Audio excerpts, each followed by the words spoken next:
स्वामी जी, एक और बीमारी है जिसका जिक्र करना बहुत ज़रूरी है और अगर इसका जिक्र नहीं किया तो बढ़ती उम्र की बीमारी की बात अधूरी रह जाएगी।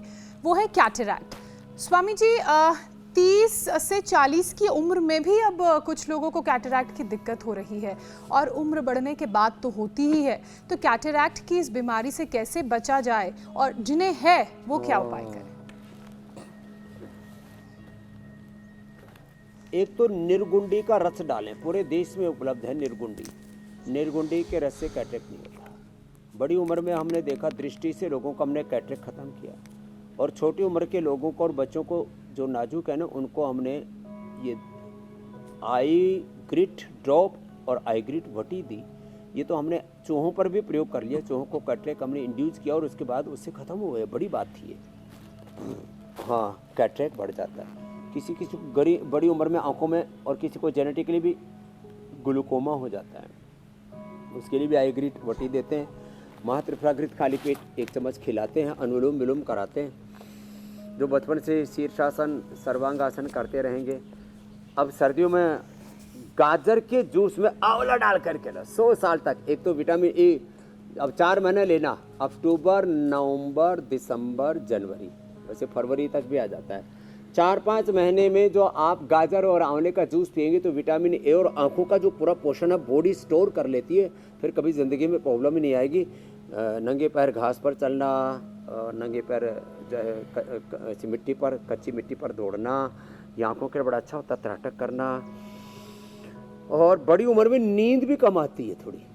हाँ, तो मेधावटी लेना और अनुलोम विलोम ज़्यादा करना, सोते समय ओंकार का गायत्री का ध्यान करना।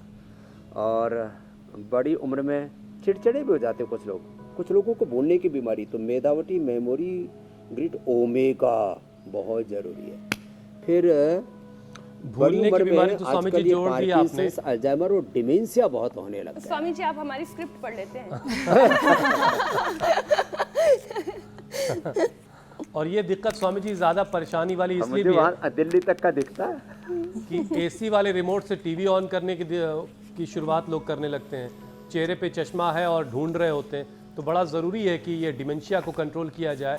अल्जाइमर और परेशान कर रहा होता है, पार्किंसन परेशान कर रहा होता है, तो ये सारी चीज़ों को भी कंट्रोल करना बड़ा ज़रूरी है। वो कहते हैं ना, कई बार माताएं बहनें यहाँ चाबी लगा लेती है और पूरे घर में चाबी ढूंढती रहती है। इसलिए कहते हैं गोद में छोरा गली में ढिंढोरा। मैंने तो बहुत बार इनाम भी पाया है अपने दादाजी से चश्मा ढूंढने के लिए।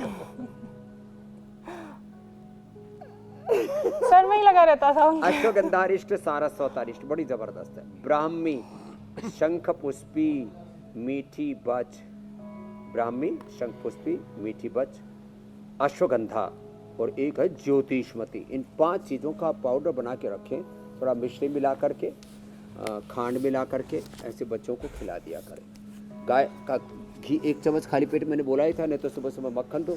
सुबह सुबह बच्चों को पराठा मत खिलाओ, गरम गरम रोटी, और अभी रागे की बाजरे की। अब बच्चे मजबूत बनेंगे, वज्र की तरह बनेंगे।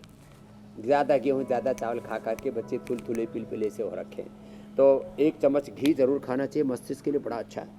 मेधा, मेमोरी और ओमेगा के साथ जब पार्किंसन, अल्जाइमर, डिमेंशिया जैसे रोग हो जाते हैं ना, तो न्यूरोग्रिट, इम्यूनोग्रिट और दे देते हैं, और अनुलोम विलोम ज़्यादा कराते हैं, और गायत्री का ध्यान कराते हैं। ओम भूर्भुवस्सुवः तत्सवितुर्वरेण्यम भर्गो देवस्य धीमहि धियो यो नः प्रचोदयात्। गायत्री का ध्यान, भगवती का ध्यान। अब तो नवरात्र में भगवती का ध्यान ही करना है। और कल पूरा आज रात को त्रिफला चूर्ण ले लेना है, शुद्धि चूर्ण, पूरा पेट साफ करके, और फिर फलाहार करेंगे। और फलाहार के नाम पर कुट्टू के पकौड़ी, सिंघाड़े का, और उसका चौलाई का, सरगवा का हलवा, और ये सब जो है 1-1 दर्जन केला, एक किलो सेव, ये सब आड़ कबाड़ ने उपवास के नाम पर और उपासना के नाम पर शुद्धता से आचरण करेंगे। पूरा जीवन ही पूरा पावन हो जाता है, तन मन पावन हो जाता है। तो ये हवन, मेधाइष्टि से हवन मस्तिष्क के लिए बड़ा जबरदस्त है। अनुलोम विलोम, ओंकार ध्यान, गायत्री ध्यान। या देवी सर्वभूतेषु शक्ति रूपेण संस्थिता, दुर्गा रूपेण संस्थिता, सीता रूपेण संस्थिता, नमस्तस्यै नमस्तस्यै नमस्तस्यै नमो नमः। तो शक्ति रूप में, बुद्धि रूप में, शक्ति रूपेण, बुद्धि रूपेण, प्रज्ञा रूपेण, गॉडेस हाँ, तो ये अंदर की हमारी उस भागवत शक्ति का जागरण हो जाता है योग से। अनुलोम विलोम और भ्रामरी उद्गीत भी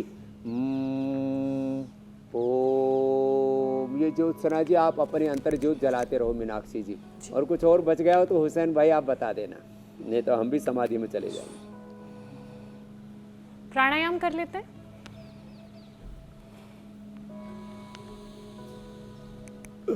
ये बहुत जरूरी है।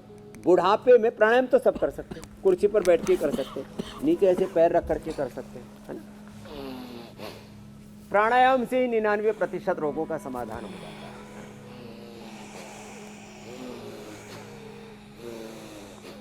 भस्त्रिका, कपालभाति,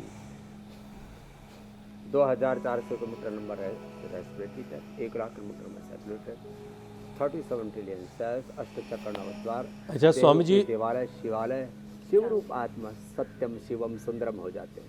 प्राणायाम दर्शकों को और मीनाक्षी, ज्योत्सना और श्रुतिका को करने देते हैं और हम लोग ज़रा आगे बढ़ते हैं स्वामी जी।